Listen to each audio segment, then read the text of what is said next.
नमस्कार, सुबह के 9 बजने वाले हैं और ये वक्त है 9 की 9 खबर का। मैं हूं आपके साथ विभा उपाध्याय। खगड़िया के बेलदौर प्राथमिक स्वास्थ्य केंद्र कैसे रण क्षेत्र में तब्दील हो गया, वो तस्वीरें हम आपको दिखाने जा रहे हैं। देखिए, यहां दो आशा कार्यकर्ताओं में भिड़ंत हो जाती है। दोनों के बीच हाथापाई से लेकर बाल खींचा खींची तक होती हुई आपको तस्वीरों में नजर आ रहा होगा। बीच बचाव करने वाले लोग भी सर्द मौसम में पसीने पसीने हो गए। आशा कार्यकर्ताओं के बीच की लड़ाई ने अस्पताल व्यवस्था की पोल खोलकर रख दी है। दरअसल बेलदौर प्रखंड के वार्ड नंबर 19 में सरिजन देवी और संजू देवी आशा कार्यकर्ता हैं। संजू देवी गांव की एक महिला को प्रसव कराने के लिए अस्पताल में भर्ती करवाई नजर आई थी और इसी बात पर सरिजन देवी गुस्सा हो जाती हैं। उनके क्षेत्र से दूसरे आशा कार्यकर्ता कैसे प्रसव कराने के लिए यहां पर लेकर आएंगी, इस बात की नाराजगी थी और नाराजगी देखिए कैसे मारपीट में तब्दील हो जाती है। बस इसी बात पर दोनों आपस में भिड़ गई।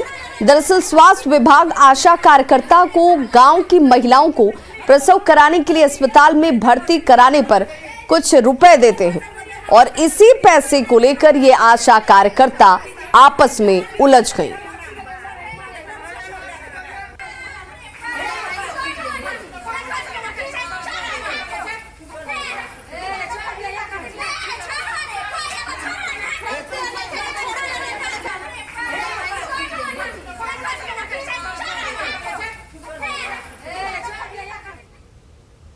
और अब बात शराबबंदी की। बेगूसराय में शराब तस्करी का वीडियो वायरल हो रहा है। हालांकि न्यूज़ 18 इस वायरल वीडियो की पुष्टि नहीं करता, लेकिन आप ये तस्वीरें जरूर देखिए कि किस तरह से शराब की होम डिलीवरी का इंतजाम किया गया है। ये वायरल वीडियो बखरी थाना क्षेत्र का बताया जा रहा है। तस्वीरों में दिख रहा शख्स किसी घर के बगल में खाली पड़ी जमीन में शराब को छिपाकर रखता है और फिर एक एक बोतल निकालकर अपनी कमर में छिपा रहा है और इसके बाद इसकी होम डिलीवरी की जाती है। ये वायरल वीडियो शराबबंदी को लेकर पुलिस की कार्यशैली पर बड़े सवाल खड़े कर रहा है।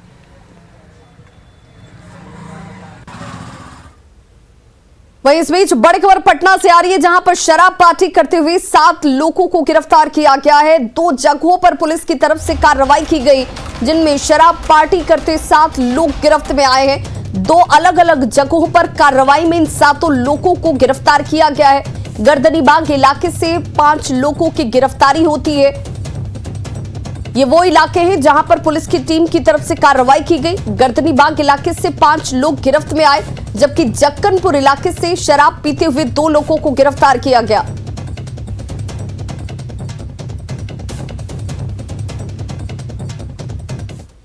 तो शराब के खिलाफ बाढ़ में भी लगातार छापेमारी की जा रही है। पुलिस को यह खबर मिली थी कि बांध रोड के किनारे रहने वाले लोग देसी शराब बना रहे हैं, जिसके बाद छापेमारी की गई। शराब बनाने के सामान की बरामदगी यहां से होती और उसके बाद इसे नष्ट किया गया। पुलिस ने 4 लोगों को कार्रवाई के दौरान गिरफ्तार भी किया है।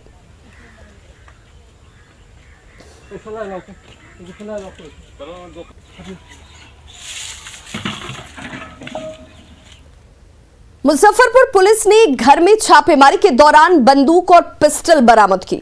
घर में शराब होने की खबर मिलने के बाद पुलिस की टीम यहां कांटी थाना क्षेत्र के हरचंदा गांव में छापेमारी करने के लिए पहुंची थी, लेकिन तलाशी के दौरान शराब के साथ देखिए क्या क्या चीजें बरामद हुई, वो तस्वीरों में आप देख सकते हैं। 2 तस्वीर आपके टीवी स्क्रीन पर है और पहली तस्वीर में शराब को लेकर जब ये टीम छापेमारी करने के लिए इस गांव में पहुंची, घर की तलाशी ली गई तो हथियार की बरामदगी होती है, कारतूस बरामद होता है।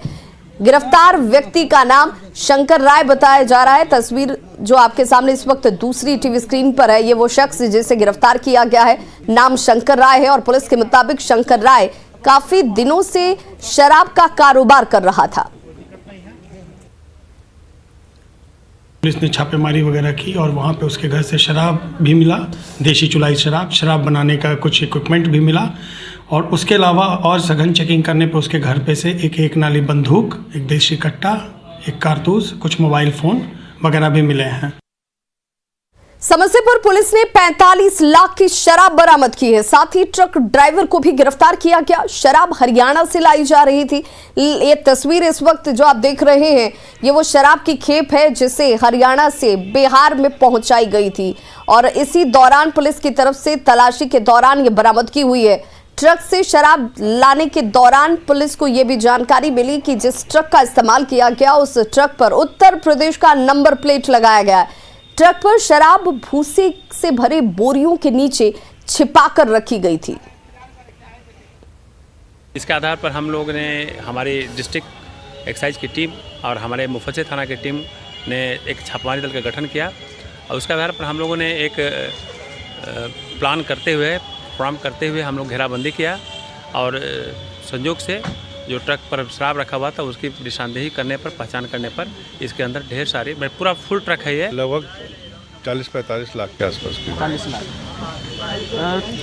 तो इसमें क्या कुछ और?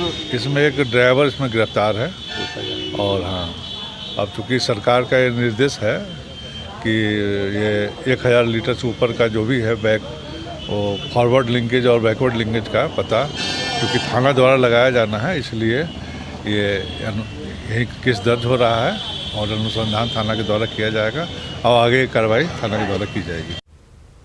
और ऐसे में क्या बिहार में प्रशासन सीएम की सख्ती का ही इंतजार कर रहा था? यह सवाल सबके जहन में दौड़ेगा, जिसके बाद ये एक्शन मोड नजर आता है। संवाददाता संजय कुमार की यह रिपोर्ट आप जरूर देखिए।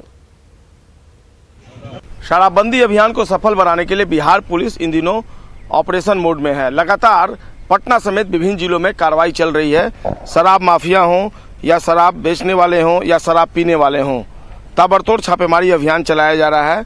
शहरी क्षेत्रों में होटल को फोकस किया गया है और लगातार कई लोग जो हाई प्रोफाइल सोसाइटी से बिलोंग करते हैं, चाहे वो प्रोफेसर हों, डॉक्टर हों, इंजीनियर हों या फिर रेल कर्मी हों, BSNL कर्मी हों, सभी की अरेस्टिंग हुई है। इसके अलावा भी जो शराब की पार्टी मनाते लोग हैं वो लोग पकड़े गए हैं बिहार पुलिस द्वारा और विभिन्न जिलों में ये बड़े पैमाने पर छापेमारी अभियान चलाया जा रहा है। और सवाल यही है कि आखिरकार बिहार पुलिस ऑपरेशन मोड में जो आई है ये इन दिनों क्यों आई? मुख्यमंत्री नीतीश कुमार ने शराबबंदी कानून को लेकर जब दूसरी बार मैराथन समीक्षात्मक बैठक की, उसके बाद तमाम तरह के इंस्ट्रक्शंस दिए गए, मुख्यमंत्री ने गंभीरता जताई और उसके बाद आज बिहार पुलिस हो या फिर मद्य निषेध इकाई हो, दोनों ऑपरेशन मोड में है और लगातार छापेमारी अभियान चल रहा है। सवाल यही है, क्या इसके पहले बिहार में शराब नहीं बिकती थी? क्या इसके पहले लोग शराब नहीं पीते थे? क्या इसके पहले डिलीवरी बॉय, खुद DGP ने माना था कि पटना में डिलीवरी बॉय कई जगहों पर शराब देते हैं, तो उस समय बड़े पैमाने पर अभियान क्यों नहीं चलाया गया? क्या वाकई में मद्य निषेध विभाग हो या बिहार पुलिस, उसको मुख्यमंत्री के दिशा निर्देश और उनके इंस्ट्रक्शन का ही इंतजार रहता है? क्या अगर मुख्यमंत्री गंभीर नहीं होंगे तो बिहार पुलिस गंभीर नहीं होगी, मद्य निषेध विभाग गंभीर नहीं होगा? तमाम तरह के सवाल इन दिनों उभर कर सामने आ रहे हैं और एक सबसे बड़ा सवाल यही है कि मुख्यमंत्री ने गंभीरता जताई है तो ये दोनों एजेंसियां, बिहार पुलिस हो या मद्य निषेध विभाग हो, फिलहाल गंभीरता दिखा रही हैं। ताबड़तोड़ ऑपरेशन चलाए जा रहे हैं, ताबड़तोड़ छापेमारी चल रही है। लेकिन सवाल यही है कि क्या अब आने वाले दिनों में कई दिनों तक इस तरह की कार्रवाई चलेगी या फिर से यह पूरा मामला एक बार फिर से ठंडे बस्ते में चला जाएगा? कैमरा पर्सन अजय दुबे के साथ संजय कुमार, न्यूज़ 18 पटना। शराबबंदी को लेकर मुख्यमंत्री नीतीश कुमार की महासमीक्षा के बाद बिहार पुलिस एक्शन मोड में है। पुलिस लगातार शराब माफिया के खिलाफ अभियान चला रही है। पटना के बख्तियारपुर दियारा में पुलिस ने कई भट्टियों को ध्वस्त किया। सवाल है कि क्या पहले शराब माफिया से जुड़ी सूचनाएं पुलिस के पास पहुंचती नहीं थी?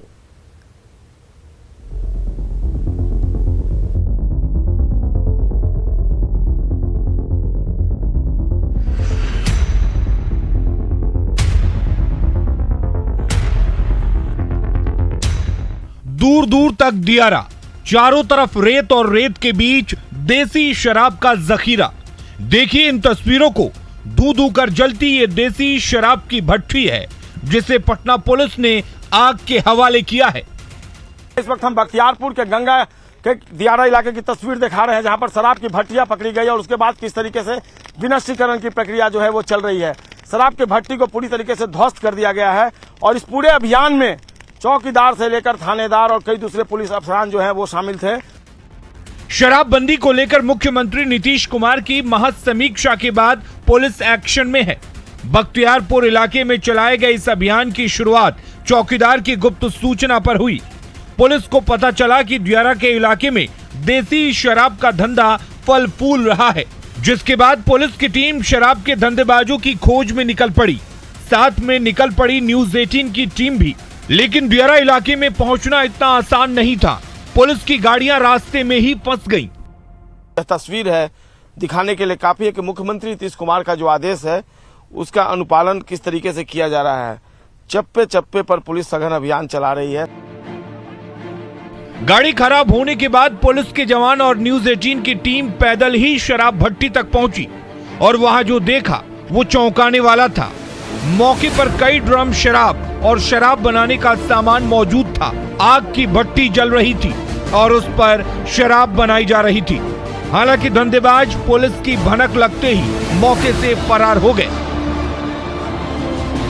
इसको देखिए, यहाँ पर एक शराब की भट्टी है और पुलिस अधिकारी यहाँ पहुंचे हैं और यहाँ से जो शराब तस्कर हैं वो भागने में सफल रहे, लेकिन जो यहाँ प्रमाण है, जो साक्ष्य हैं, वो बताते हैं कि यहाँ शराब की भट्टियां चल रही थी। लगता है आपकी सूचना पर ये लोग फरार हो गए यहाँ से। हाँ, पहले वो लोग यहाँ करते थे, दारू चुगाते थे, ये अभी फरार हो गए। देखते पुलिस को देखते भाग चुके। बगल में नल है, इसका क्या ये है? ये इसी में यूज करता है, इसी पानी यूज करता है और इसी से शराब बनाने का कारोबार करता है। गंगा के दियारा में पुलिस जैसे जैसे आगे बढ़ती, एक के बाद एक भट्टी मिलती जाती। यहाँ बड़े बड़े गड्ढे में शराब बनाकर छिपाई गई थी और शराब बनाने का सामान छुपाया हुआ था, जिसे पुलिस ने नष्ट किया। हालांकि आना काफी कठिन है। जब न्यूज 18 की टीम पहुंची तो काफी मुश्किल था यहाँ आना, लेकिन हम तस्वीरों में आपको दिखा पा रहे हैं कि ये ड्रम है और यहाँ से देसी शराब जो है वो तैयार किया जा रहा था। तस्वीरों में आप देख सकते हैं आंच जो है अभी भी सुलगी हुई है और बिल्कुल अब शराब को तैयार करके इसमें नौशादर, यूरिया, तमाम जो चीजें हैं वो मिलाई जानी थी।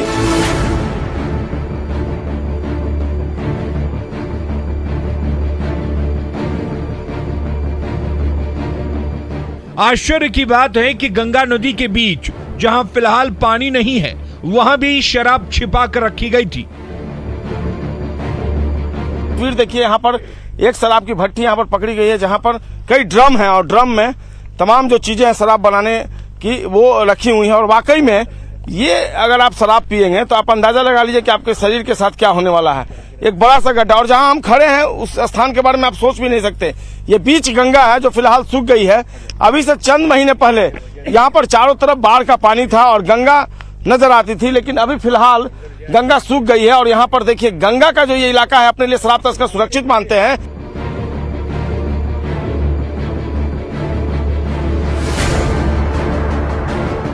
हालांकि दियारा इलाके में पुलिस का पहुंचना इतना आसान नहीं है। फिर भी सवाल ये है कि जब राज्य में शराब बैन तो लोगों तक कैसे पहुंच रही है? क्या इन धंधेबाजों की सूचना पुलिस को पहले नहीं मिलती थी?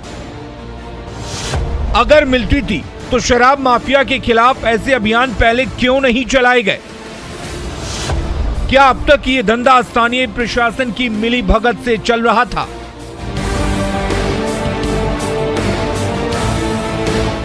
न्यूज 18 के लिए पटना के बख्तियारपुर से संजय कुमार की रिपोर्ट।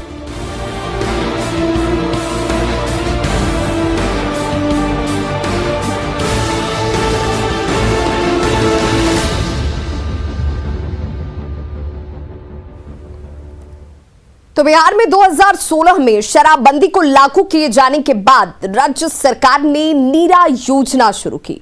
ताड़ या खजूर से निकलने वाले रस या उससे बने गुड़ को बेचने की सरकारी योजना ये थी।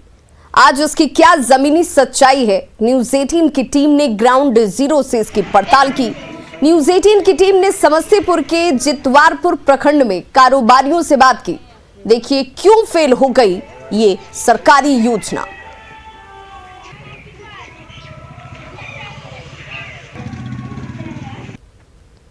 राज्य सरकार के द्वारा शराबबंदी कानून को सख्ती से लागू किए जाने के बाद नीरा केंद्र खोलने की बात कही गई थी और ये समस्तीपुर के जितवारपुर में इस जगह पर कभी नीरा का केंद्र खोला गया था। यहाँ पर से नीरा का बिक्री होता था, लेकिन समय बदले सब कुछ बदलता गया और वो केंद्र भी बंद हो गया।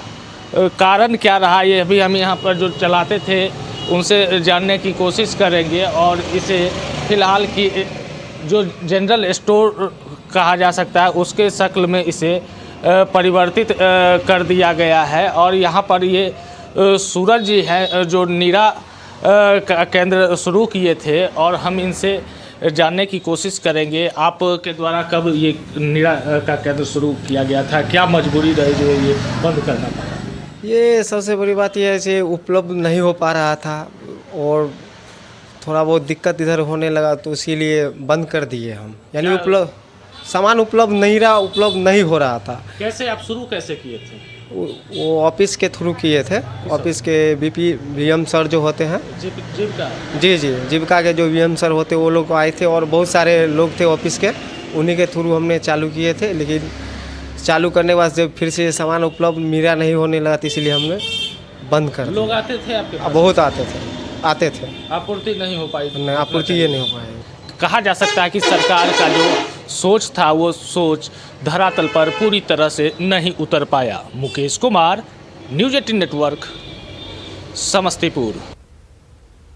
और अब आपको दिखाने जा रहे हैं समस्तीपुर के हकीमाबाद गांव की तस्वीर, जहां कभी पूरे धूमधाम के साथ नीरा केंद्र को खोला गया था, जिसका उद्घाटन समस्तीपुर के तत्कालीन प्रखंड विकास पदाधिकारी भुवनेश मिश्र ने किया था।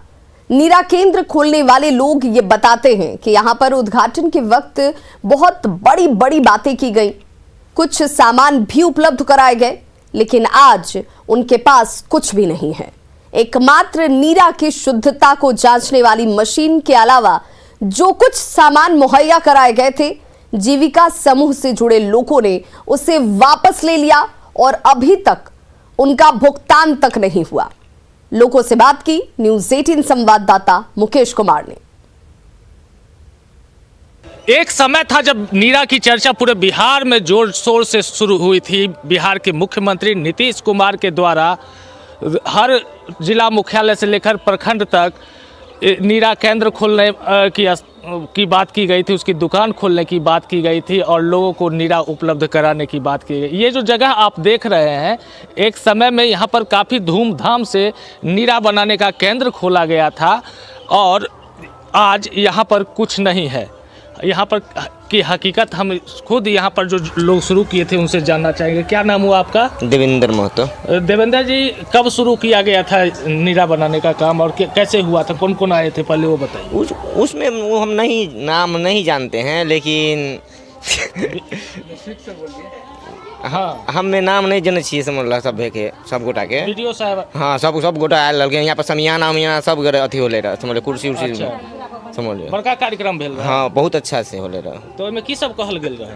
कहल कि अच्छा से काम होगा, लेकिन किसी को 1 रुपया नहीं दिया। क्या कहें? तो कितने लोग यहाँ पर जुड़ल रही है? यहाँ पर बहुत आदमी रहे ना। हाँ, तो सबके की सब काम रहे? सबके वो अथी आ रहे और कथी कड़ाही उड़ाही सब भी कुछ दिल रहे। अच्छा, समझ लो। और वो अथी मशीन उशीन कौन मशीन आ रहे, सब बहुत कुछ रहे, लेकिन मशीन सब क्या हुआ? वो सब ले गया, समझ लीजिए। कौन ले गया? वही सब ये जीविका वाली सब। अच्छा, क्या है?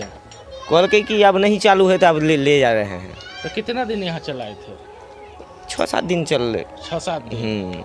और उसके बाद कोई अधिकारी देखने भी नहीं? कोई देखने के लिए पैसा देवे नहीं किया। क्या कहें, सबको कोई पैसा मिलेगा, यह मिलेगा, वो मिलेगा, कुछ आप पैसा भी बकाया है नहीं तो कितना बकाया? अब हम दे रहे थे, अब क्या वो जोड़ के हम लिख के नहीं रखे हुए हैं। समझ खोले थे हम लोग, अथी में खोले थे, कौन अथी में खुला था हमको मालूम नहीं है, 2-2.5 साल पहले। अच्छा, खुला, वो पैसा नहीं हमको दिया। 8-10 दिन नीरा भी जमा हुआ, वो पैसा नहीं दिया। अच्छा, क्या सब सामान दिया गया था, कैसे कैसे? 2 हमको थर्मस दिले था, मशीन है हमको घर में, वो मशीन है ते खा लिया, बर्तन से सब ले गया। अच्छा, पैसा वैसा नहीं दिया। ये है जमीनी हकीकत बिहार के मुख्यमंत्री नीतीश कुमार के महत्वाकांक्षी योजना का। Mukesh Kumar, news 18 network, Samastipur. Jamui police line के बीएमपी 11 ट्रेनिंग सेंटर में कल एक महिला प्रशिक्षु सिपाही की मौत हो गई, जिसके बाद मृत सिपाही के परिजनों ने मौत के पीछे लापरवाही का आरोप लगा दिया। बताया जा रहा है कि सीवान की रहने वाली अलकानंदा शेखर की तबीयत बिगड़ी और बेहोश होकर वो गिर गई। फिर उसे अस्पताल तक ले जाया गया, जहां डॉक्टरों ने उसे मृत घोषित कर दिया। बीएमपी के डीएसपी ने बताया कि वो लंबे समय से बीमार चल रही थी। हालांकि मृत प्रशिक्षु महिला सिपाही के भाई ने कहा है कि इस मामले की जानकारी परिवार वालों को नहीं दी गई कि उसकी बहन की तबीयत खराब है या इतनी खराब है कि उसकी जान चली गई।